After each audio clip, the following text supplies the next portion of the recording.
আসসালামু আলাইকুম।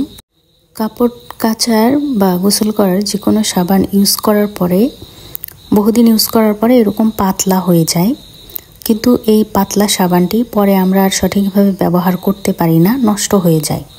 তো আজকে আমি এর একটি সহজ সমাধান নিয়ে এসেছি। প্রথমে এর জন্য আমাদের একটি বড় সাবান লাগবে। আমি একটি নতুন সাবান নিয়েছি। এইবার আমি নতুন সাবানটির সঙ্গে এই পাতলা সাবানটি ব্যবহৃত সাবানটি আমি অ্যাডজাস্ট করব।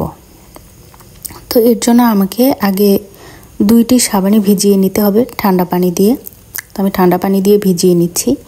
নেওয়ার পরে বড় সাবানটির উপরে এইভাবে ছোট সাবানটি বসিয়ে দিয়ে হালকা করে প্রেস করে দেবেন, যাতে এটা একসাথে লেগে যায়।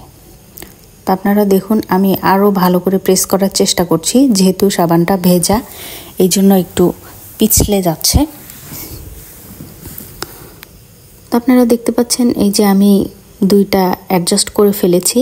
এখন আমি এটা 24 ঘন্টার জন্য রেখে দেব, যেন ভেজা সাবানটি শুকিয়ে যায়। তারপর আমরা 24 ঘন্টা পর অথবা শুকানোর পরপরই এটা দেখতে পারবো। তো আপনারাও এরকম করে 24 ঘন্টার জন্য রেখে দেবেন।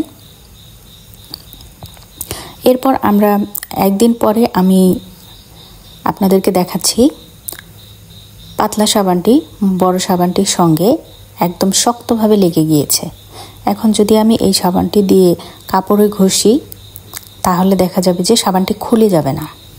তো আমি আপনাদেরকে একটু বোঝানোর সুবিধার্থে একটু কাপড়ে ঘষে দেখাচ্ছি। আপনারা দেখুন, এখানে ফেনা হচ্ছে, বোঝাই যাচ্ছে।